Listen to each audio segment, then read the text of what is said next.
Hi everyone, I'm Randy Smith. Welcome back to the channel A Few True Things. Today I want to talk to you about a band that on the surface might look quirky, satirical, and maybe even a little absurd. Devo. But behind the yellow jumpsuits and the famous energy dome hats is a serious, thought-provoking idea. The notion that humanity isn't evolving forward, but rather it is de-evolving.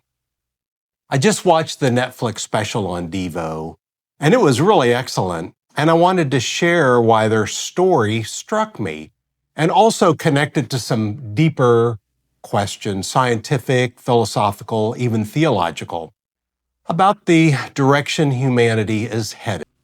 Devo emerged in the 1970s at a time when many young people were growing disillusioned.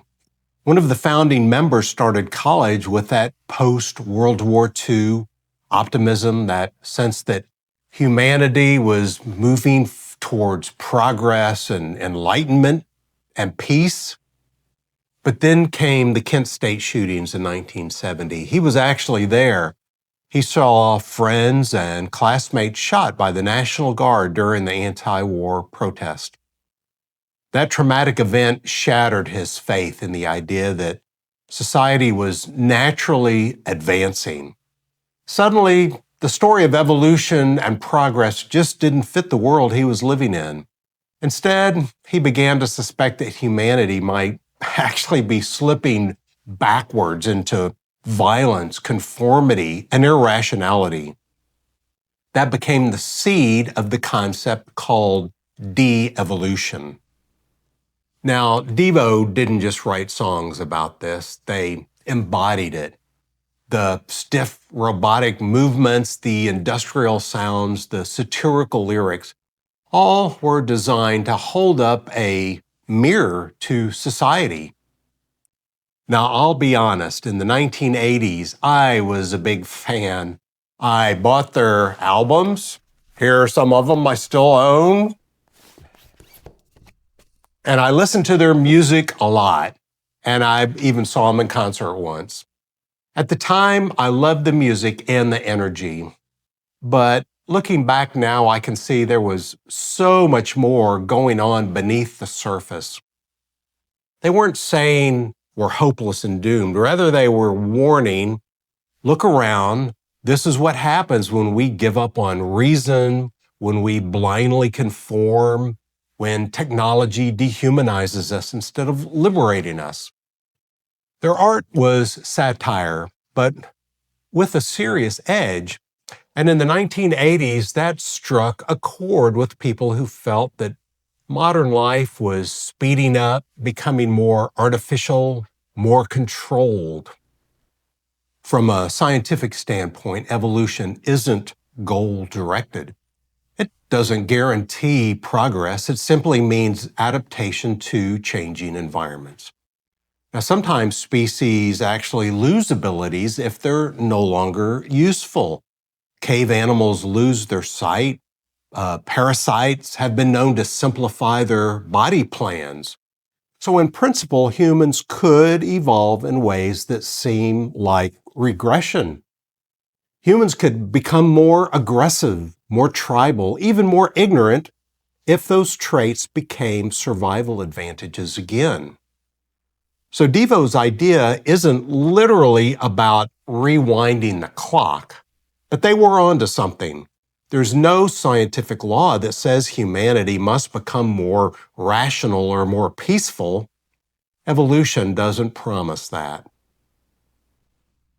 Philosophically, Devo tapped into a long-running debate. Is history moving upward towards progress and enlightenment? Or does it move in cycles of rise and fall? Thinkers like Spengler and Toynbee talked about civilizations collapsing back into barbarism. Nietzsche warned about decadence and decline. Devo's de-evolution is really a modern version of those worries that under the right pressures, our so-called progress can collapse, and we can quickly slide back into tribalism and violence. And the theological resonance is striking. One of the deepest struggles in human history is the existential reality of evil and suffering. We look at a world filled with violence, injustice, and decay, and then are confronted with the idea of an all-powerful, all-good God. For many, this is the central obstacle to Christian theism. If God is loving and sovereign, why does evil persist? This is sometimes called the problem of evil, and it's not just an abstract puzzle. It's a lived experience. It isn't merely a logical challenge, it's an emotional and existential one. People feel the weight of suffering in their own lives and in the world, and that raises profound questions about God's goodness. Philosophers like William Lane Craig have pointed out that the logical problem of evil, the claim that the existence of God and the existence of evil are incompatible, has largely been answered. The free will defense, for example, shows that it's possible God allows evil because a world with genuine freedom is more valuable than one of robotic determinism. But the emotional problem of evil is different. It asks not whether God and evil can logically coexist, but whether belief in God can stand in the face of the suffering we feel is unbearable, meaningless, or overwhelming. Now, this is where Devo's vision connects.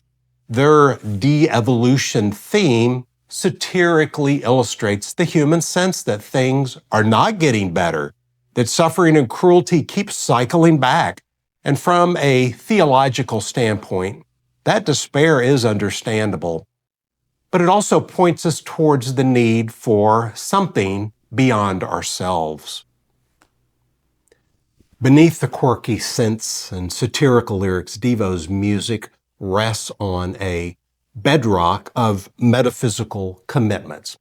At its core, it's a vision of humanity as precarious, prone not to steady ascent, but to collapse, undermining the myth of inevitable progress.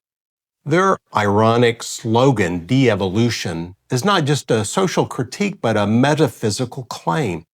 The human condition is unstable, caught in tension between possibility and corruption. From the perspective of Christian theism, such a diagnosis is both incomplete and suggestive.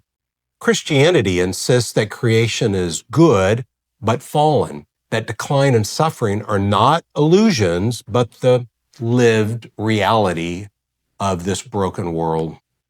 Yet, outside of this framework, Devo's vision becomes a surprisingly accurate and poignant expression of the modern existential mood. In many ways, they stand in the tradition of Nietzsche, Sartre, and Camus, who all recognize the fragility of meaning and the absurdity of existence when detached from transcendence. Therefore, Devo's cultural satire points to something larger, a metaphysical worldview that echoes a century of existential thought. It's both playful and tragic, both comic and deeply serious, pointing towards the disorientation of life in a world where suffering is real and meaning is elusive. And if we fast forward to today, Devo feels almost prophetic. We live in an age of breathtaking technology, but also growing misinformation, polarization, and violence. Social media connects us, but also drives tribalism and outrage. Conspiracy theories and anti-science movements suggest that in some ways we're regressing in how we think, even while our tools advance. That's Devo's warning in real time. Progress isn't inevitable. In fact, sometimes the very things that look like progress, new technology, new freedoms, can accelerate our decline if we don't handle them wisely. So is humanity de-evolving?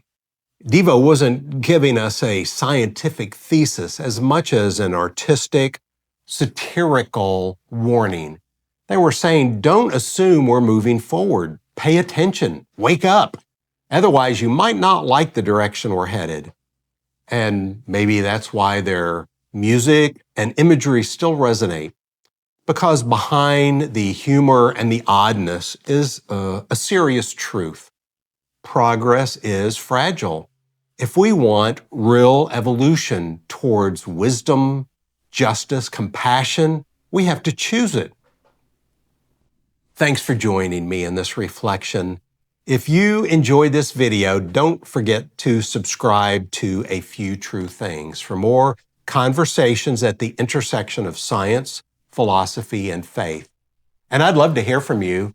And what do you think? Are we evolving, de-evolving, or somewhere in between? Drop your thoughts in the comments below. I read all of them. Until then, keep thinking, keep questioning, and remember, sometimes the most important evolution happens inside your own mind.